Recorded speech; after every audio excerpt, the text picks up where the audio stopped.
cannot believe that our holiday turns out to be like this. We have been planning for 18 months.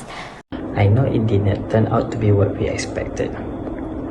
We cannot even sleep because of the noise, and they dumped us in a room on deck 6. I don't want to remember it. Do you know what made me even more upset? They ignore our complaints. We had no other choice but to leave. Spending 12,000 for the flights, this is not what we paid for. I bought all of this gown for this event, but they are now useless. It's okay, leaving was the right choice. There was no point in staying here anymore. They owe us for this, and we must make sure they pay for it. Yes, I will hire a lawyer to fight for our case. But for now, let's go home.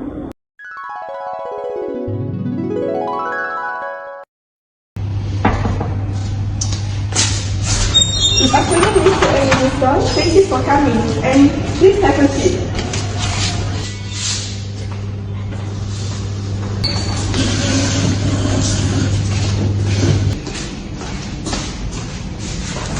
Organize the file that you said earlier. The lawyer that will advise will come shortly. Well, thank you, Mr. and Mrs. Song, for choosing us to represent you guys. So, what are the issues that you encountered during your holidays? We need some explanation.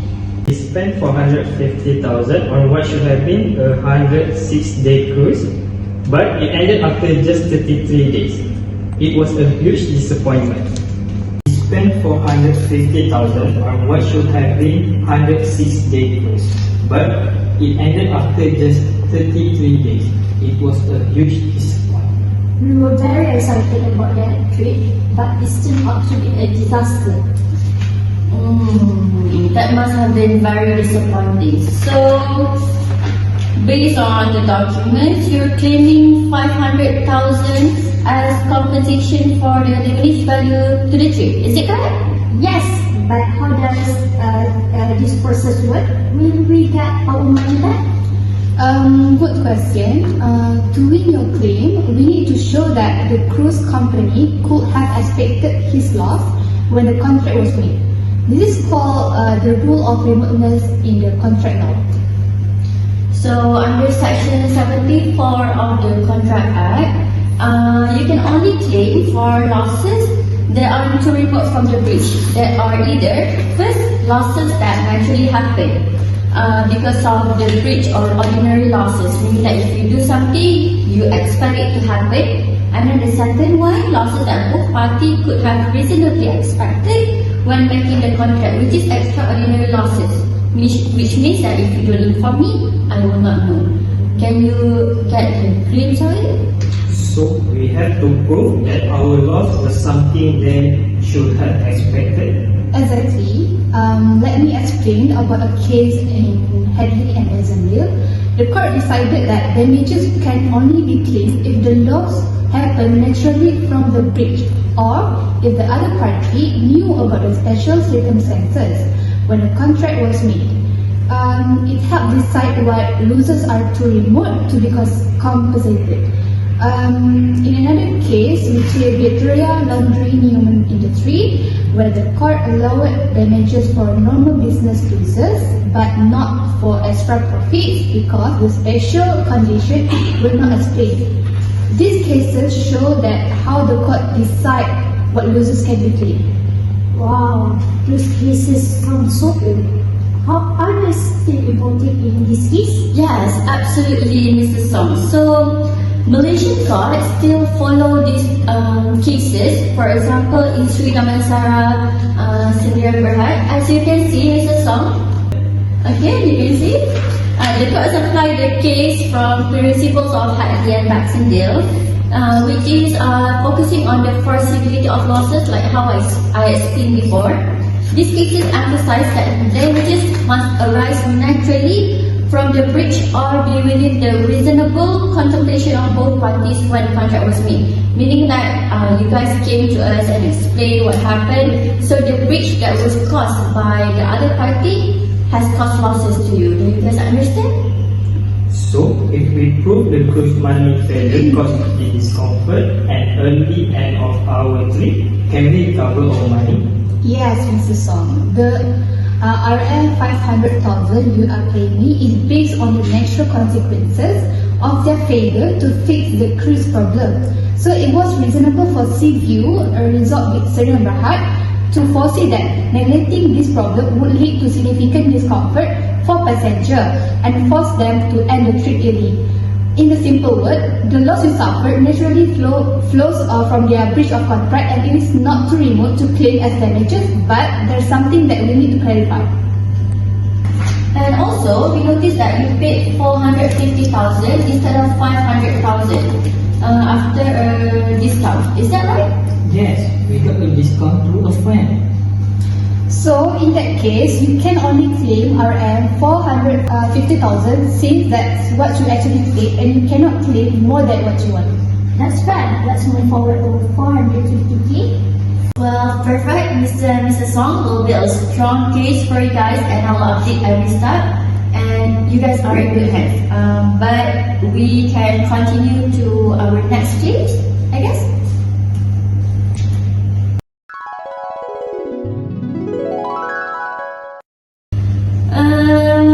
Let's see. Let's move on to the claim for 15,000 for the cost of evening gowns that you bought, Mrs. Song. So I need to explain how the cost typically assess damage like this under contract law. So I bought those gowns specifically for the cruise Allegiant dinners and the grand event. But because there were a part of experience, Seaview promised but failed to deliver that event. I completely understand. However, the cost determine damages based on the principle of remoteness and enforceability, as how I explained by my junior lawyer, as established in the case of Hadley and Baxterville. To succeed in this claim, there is a need to show that the expense of the gown was either a natural consequence of the breach or something both parties anticipated as a possible consequence when the contract was made. So when you bought the gown, does it appear as a natural consequences that the contract might be breached and you will suffer loss from it? But will it be obvious to them that risk might exist for this luxury cruise?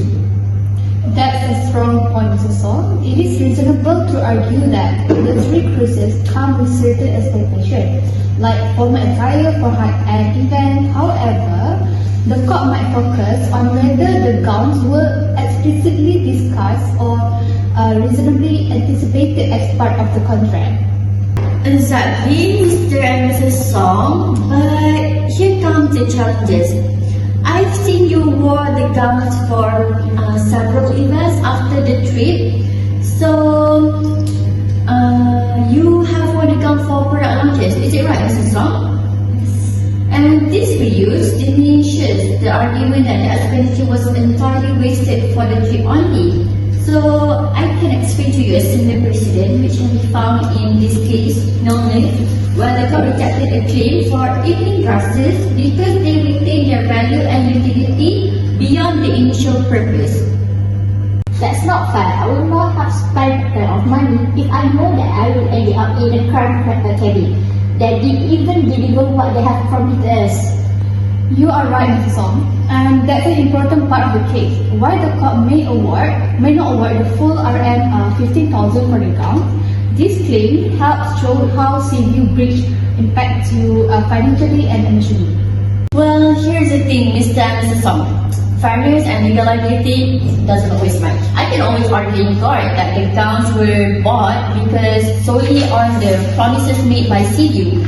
But the court may see this expense as an inconvenience, not a total loss. So, based on precedent, recovering the 50,000 for the gowns is unlikely. So, yeah. So they get away with ruining everything? It's okay, we will focus on the bigger picture. If the gowns don't get covered, so be it.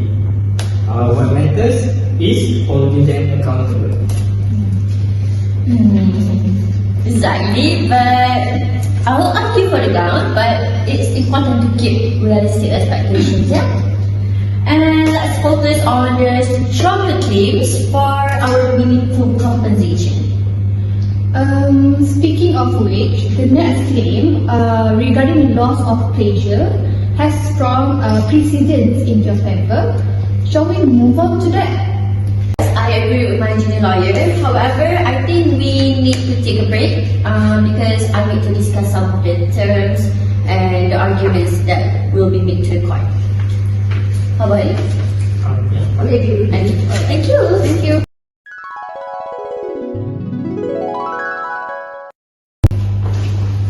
Hi, sorry I'm late. I got a drink, so I'm sorry.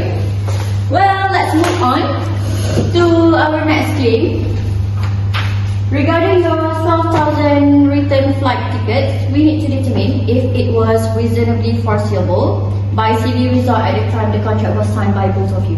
Exactly. In your case, based on happening incident we discussed earlier, CV resort failure to provide a permanent solution after the issues with the initial accommodation makes this expense foreseeable. The resort tried to offer a temporary suite, but it wasn't enough, and you had no choice but to end your trip early. So the 12,000 isn't too much to ask for?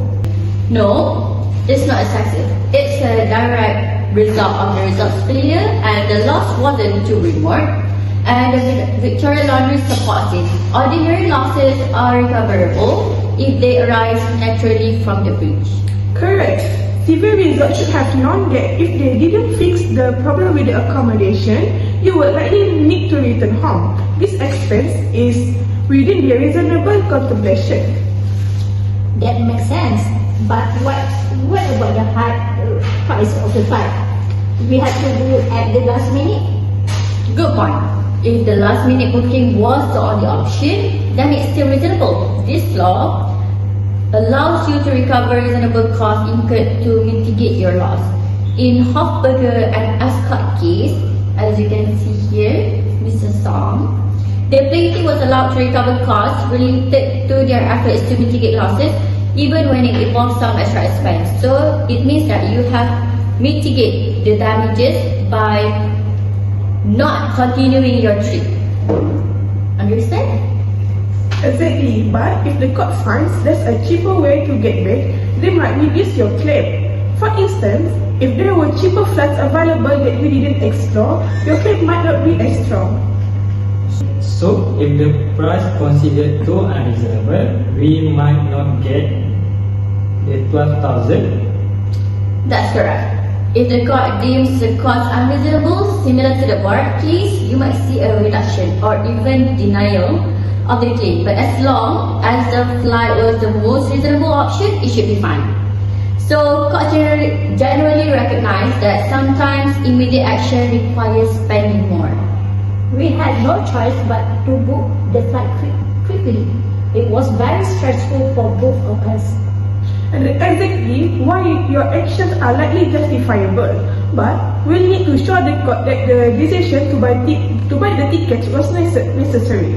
We also gather evidence to show that the price was the best option. Yes, and we can also prove actual losses by the price of the ticket itself, as per the case of LAW651. This is the case of LAW651. That reassuring. Yes, this gives us a better idea of where we stand.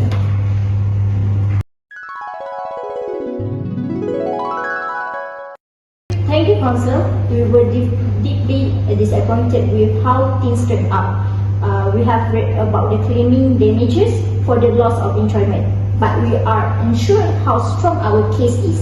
Can we really get a compensation for all the stress and frustration that has happened to both of us? Oh, don't you worry, Mrs. You have a strong case. According to Malaysia's laws, specifically Section 74 of the Contract Act, you are entitled to compensation for any loss or damage caused by a breach of contract, specifically civil.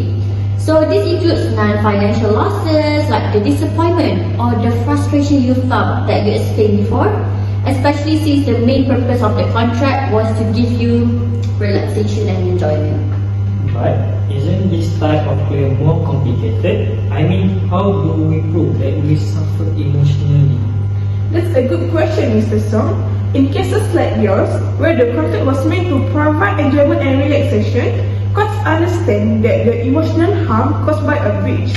For example, in cases like Jarvis and Swan Tours Limited and Jackson and Horizon Holidays, people were awarded damages for the distress and disappointment they experienced due to ruined holidays. The courts in those cases agreed that not delivering on the promised experience justified compensation. That sounds very reassuring to us. But how this apply to our cruise? Well, let's break this down. Your cruise was marketed as a holiday of a lifetime, promising luxury, glamorous enjoyment with world-class dining, entertainment, and events like the Masquerade Ball. But the purpose of the contract was to give you relaxation and pleasure, and you did not get it. So when your cabin was noisy and uninhabitable, as I write here, the move to a bird's cabin without natural light and amenities made things worse. So even after an upgrade, the constant relocations prevented you from settling in and enjoying the cruise. So eventually, this frustration leads you to abandon the trip, right? Which goes against the purpose of the contract, which is relaxation and enjoyment. So, what you are saying is that because the cruise didn't deliver what was promised, they failed to meet the contract purpose? Exactly. The law is clear when the main purpose of a contract is not met. So, you are entitled to damages for the emotional distress and disappointment caused. Your situation matches this perfectly. You paid $450,000 for a luxurious cruise, but instead, you got a noisy cabin, poor accommodations, and a ruined holiday. This failure is why you are entitled to claim the loss of pleasure. It's good to know the law is on our side, but will the cruise company agree against this?